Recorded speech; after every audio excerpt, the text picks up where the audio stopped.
I run a PR and marketing consultancy based in Brooklyn, New York, called Ward 6 Marketing.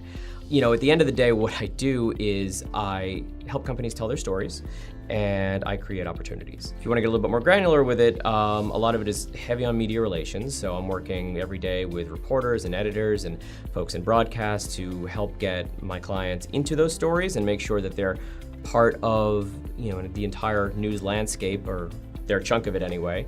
I also help a lot with writing, with messaging, helping them really establish and figure out who their brand is, because the messaging and the brand part of it is really at the core of everything that I do. If we don't know, collectively, me and the client, if we don't know what that message is and what that story is, then we have a lot of work to do. The story is the most important part. If you don't have that, then you're really just going out to the media saying, hey, we exist. And sometimes you can get away with that. Sometimes just the mere fact of existing, if you are an extremely new company or an extremely new kind of product or in an extremely new industry, sometimes you can get away with that. But more often than not, you're running a business that has competition. You're running a business that might be great at what you do, but you're still building on a whole legacy of things that have already been in the marketplace for a long time. So the very first step, and probably the critical step, is getting that story straight and figuring out what the messaging is, what differentiates you, and what the media is going to really pick up and what's going to resonate with them. The secret sauce, it's going to sound funny. The secret sauce with me largely is curiosity. The best people who do what I do are the ones who are intellectually curious, who want to learn everything they can about their clients' work, their products, their industry, what makes them tick, because it's from there that you build the best stories, right? It's not just looking at a one-page brief and saying, okay, I guess that's everything. It's really digging deep. It's really finding ways to become part of the team, and not just who your day-to-day contact is, but get to know the salespeople, get to know the product people, because they're the ones who know things that maybe not everybody else knows, and something that can make for a great story or a great piece of messaging. So I'd say curiosity is actually something that really, really helps me. I've never been one of those practitioners who has stuck in just a single industry. There is an advantage to spending a lot of time in an industry because you can develop specific contacts and you sort of know the larger landscape, but contacts change, people change beats all the time. And one thing that has really helped me and that I think my clients tend to benefit from is the fact that yes, I've done a lot of tech, I've done a lot of B2B, but I've also worked for book authors. I've also worked for media outlets like the Associated Press and PBS. I've worked for consumer electronics clients. I've worked for enterprise. Knowing all of that, you get a larger view of different kinds of media, what works, what doesn't, and you can bring something from one industry that maybe folks aren't thinking about, but work very well in another industry. So between those two things, the curiosity and the ability to work across multiple different industries, I think that kind of makes me a little special. The more entrenched you can become with a team, the more you're going to learn.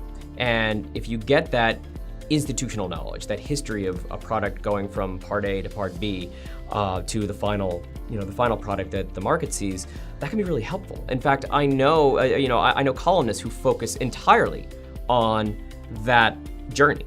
It's not just about this product, it exists, it's what did it take to get there. And yeah, I mean, you spend enough time with the old guard, the sales folks who are on the floor, the trade shows, and you hear their war stories, and they're the ones who actually know what the problems are. They're the ones every day who are out somewhere at a conference and somebody taps them on the shoulder and says, do you have a solution for this? And knowing the problem is halfway to being able to tell the story about why you are the solution. I wouldn't say I have a formula or a go-to tactic because frankly, every company that I work for is very different. Different stages of product development, different market share. The key thing that any company can do is to make sure that they have their story straight before they go anywhere with it. You want to make sure that you have all your facts behind you, have all the anecdotal evidence that you can get, have all the data that you can get. A mentor of mine once told me that everything in B2B is either aspirin or rocket fuel. You know, you're either solving somebody's headache or you're getting them to move faster. And it really just comes down to knowing who your company is before you go anywhere else. And then once you have that, and it's not an easy thing, but once you have that, everything else falls into line. So I always counsel people to not start too quickly. I mean, I'm good at starting fast, but let's make sure that we know everything about us and where are we headed before we start going out to the media, because the media, they're gonna ask that question. The media is full of really, really smart people and really impressive people who see a lot of other smart and impressive people, and they're gonna ask those right questions. So if you don't know the answers yourself, you better get those answers before you start going out. So preparedness is key. What I've learned in the last year is the power of micro-influencers. You know, back when the word influencers started getting floated around the agencies that I was working for, a lot of it was celebrities and you know, thousands of dollars, you know, of money being, you know, passed along, and then they would do an Instagram post or they would do a video for you. And like that strategy is still very much in place, right? But what I've learned over the last year is that there is a whole ecosystem of much, much smaller folks who are either A, just happy to get product and try it out, or B, will take like a very nominal fee just to kind of do something, but they're great content creators. They know the market. They're not gonna take anything from you unless they know how to represent it well, and they're great to work with.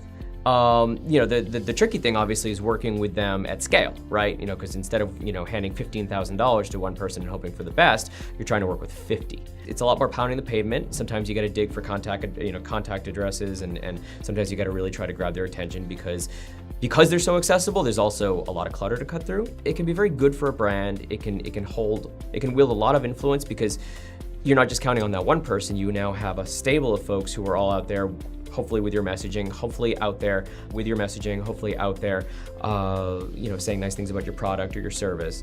It can be very, very powerful. Something that does not work well is blanket outreach. A lot of companies that have been trying to dip their toe in the PR waters, or maybe even have been doing it this way a long time before, you know, we end up working together, will just, you know, create a press release or even an email and just sort of blast it off to a big list of industry reporters, or use a wire service distribution. And that's all very well and good, but it really doesn't have the heft that building an actual relationship with these people, that targeted pitching has. And it's sad because I see it in the agency world where people are under so much pressure that they'll, you know, download a list from a media database that everything that has technology in it, you know, not nearly the total of those folks actually cover what you're trying to tell them. And they get angry. It makes everyone's job harder because the media's inbox just gets, every one of them, they just get flooded. And it's not a good strategy. It's better to know the people that you want to engage and work with them over time. I mean, I can't tell you how many of my first pitches, I'll send them like, the story isn't for me right now, but you know, thank you so much. It is my beat. And then they come back around. They say, oh, remember that thing you sent me a couple weeks ago or a month ago or 6 months ago? I'm doing something on it now. Let me talk to your client. And it's because we built that relationship. It's because they recognize your name as somebody who's going to send them something that, if not now, they can use in the future. And that trust factor is really, really important, especially when you're dealing with, or you're trying to work with people at the media level or the influencer level who, you know, have to be cognizant of their own audience. In my industry, I always refer to it as a no is better than a non-answer.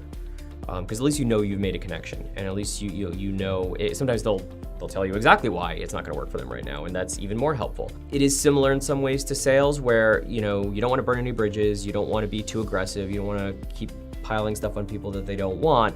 The difference is that I feel like in media relations, it's easier to avoid that pitfall than it is in sales. Sales, you know, somebody is, you know, maybe in procurement, maybe they're interested. Potentially their company could use your product. With the media though, you do have the advantage where we actually get to read what they write. So if you're smart and you're diligent and you're actually really putting in the time, you know what they cover.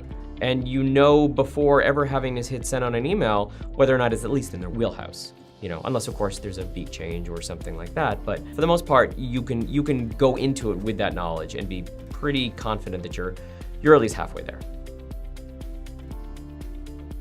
One of the most important things that B2B executives can do is to really get to know their customers.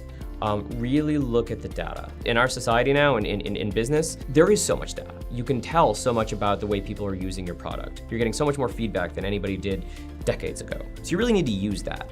Number one, it's great for stories, and you can spot trends. I mean, if you are, let's say you have some sort of a beverage distribution product, it's really easy to see who's buying more of what and spot trends that way. I mean, things in restaurants and hospitality change so quickly that those kinds of emerging trends, which are likely within your very own data, are easier to spot and really of interest to the media who cover those areas. And that can be anything. That's oil and gas, it's finance, it's everything. So it's really the biggest tip that I can give is just take a hard look at yourselves. Look at the information you already have and see what's great about it and what can you learn from that about the world at large or your industry at large.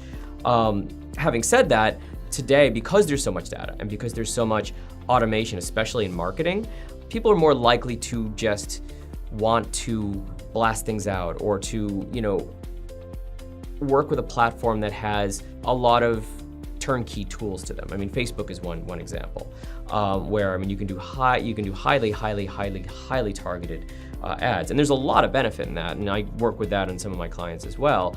And I, hire the big guns to handle sort of large products as well. I work in tandem with a number of different other companies. But it's really easy to fall into the trap of wanting everything to be automated based on data, where you're actually not really telling a great story. You don't really have the space to tell a great story, and you're not really building relationships with your customers. You're just looking for something that you can just flick a switch and get leads through. Sometimes it works, but it's never really a long-term solution. It's more of a short-term solution.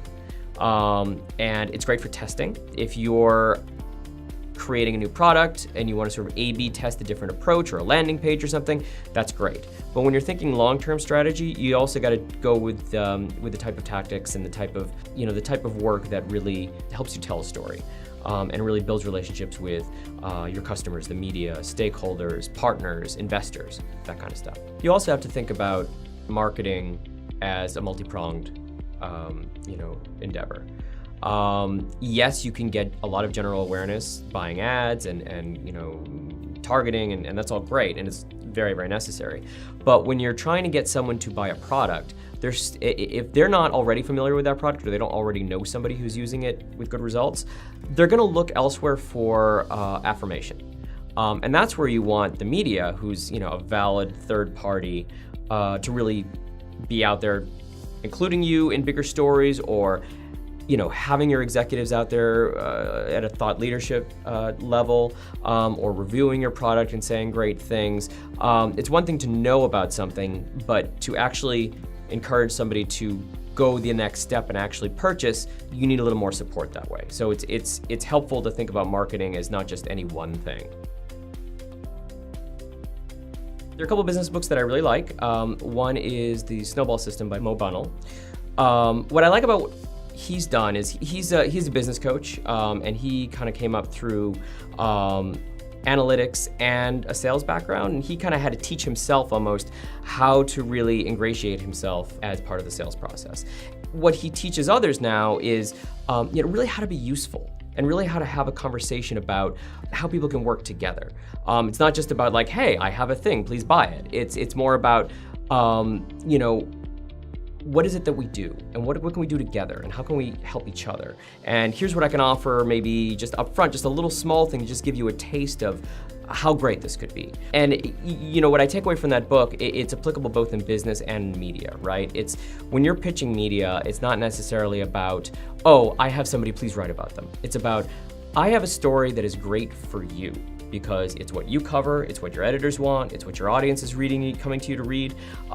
So that really resonated with me, and I think it's a great book on many levels. It's good for anybody. The second book is The Power of Habit by Charles Duhigg. And that's less of a business book than it is it's more of a sociology book. It's kind of a marketing book. It's kind of a science book. It's kind of a self-help book. That's all about how we as humans rely on habits, how our brains are developed around habits to essentially save energy on mental processing, and how those habits can be detrimental or how they can be really effective, and how we can sort of break them down. And there's a couple parts in that book where he's talking about how companies have managed to sell to consumers by actually creating a daily habit around their products. Toothpaste is actually one example where, for years people were told to brush their teeth with baking soda, and it kind of just tasted awful, and it was just sort of one of those things where they tell you just do it, it's good for you, and people kind of never really picked up on it